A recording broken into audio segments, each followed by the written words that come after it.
জানা যায় Jirania rail station সংলগ্ন এলাকার বাসিন্দারা জিরানিয়া স্টেশন সংলগ্ন রেল লাইন পেরিয়ে জিরানিয়া সহ আসাম আগরতলা জাতীয় সড়কের আশেপাশের এলাকায় যেতেন। শুক্রবার হঠাৎ করে রেল দপ্তরের পক্ষ থেকে ওই রেল লাইন পারাপারের রাস্তায় পিলার বসিয়ে দেওয়া হয়।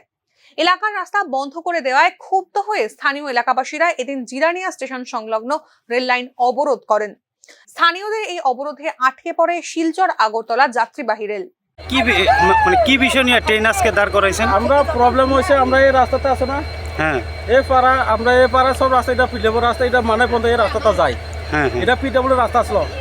ওখানে আমরা এনে ওভারব্রিজ বানানোর কথা আসলো, এটা ওভারব্রিজ বানাইছি না। আচ্ছা আচ্ছা, এটার পরে ওখানে এটা তো বানাইছি না, এটার পরে এদিকে তো কথা আছে রাস্তা বন্ধ করে দিছে, ইনো একটা অ্যাক্সিডেন্ট হয়েছে। আচ্ছা, ডিপার্টমেন্টারে জানাইছেন নি? হ্যাঁ, ডিপার্টমেন্টের কারণে জানাইছেন নি? ডিপার্টমেন্টের মধ্যে জানাইছে তারা। আচ্ছা, কি কইছে? দিব কইছিল, ইনো রাস্তা বনাবো কইছে, ইনো সব সব কাজ ছিল। আচ্ছা, এই এলাকাটার নাম কি? ওভারব্রিজ কথা ছিল, ওভারব্রিজ হয়েছে না। আচ্ছা, এই এলাকাটার নাম কি? এখানে নাম হয়েছে, এটা হয়েছে আপনার হয়েছে এটা বাদরাপাড়া আর রণকুমার, এটা মিক্স আছে। আর এদিকে রামদুর্গা সদাপাড়া, এটা এদিকে আছে। এটা পরে এদিকে আরো লোক আছে। আচ্ছা, আপনারা এখন কি চাইতেছেন? আপনারা চাইতেছে আমরা রাস্তাটা ঠিক করে দাও, এটার পরে আপনারা মানে আমরা চলনে যাওনের রাস্তা ঠিক করে দাও, এটার পরে আমরা রেল ছাড়ব। আপনি কি এই এলাকাবাসী?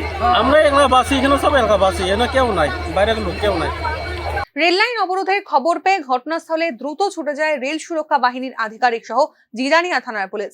এলাকাবাসীদের সমস্যা নিয়ে রেলওয়ে দপ্তরের আধিকারিকরা স্থানীয়দের সঙ্গে আলোচনায় বসেন। এলাকাবাসীদের একটাই দাবি, রেল লাইন পারাপারের রাস্তা থেকে পিলার তুলে দিতে হবে। তাদের দাবি যতক্ষণ না পর্যন্ত পূরণ হবে ততক্ষণ অবরোধ চলতে থাকবে। Bureau report, news now.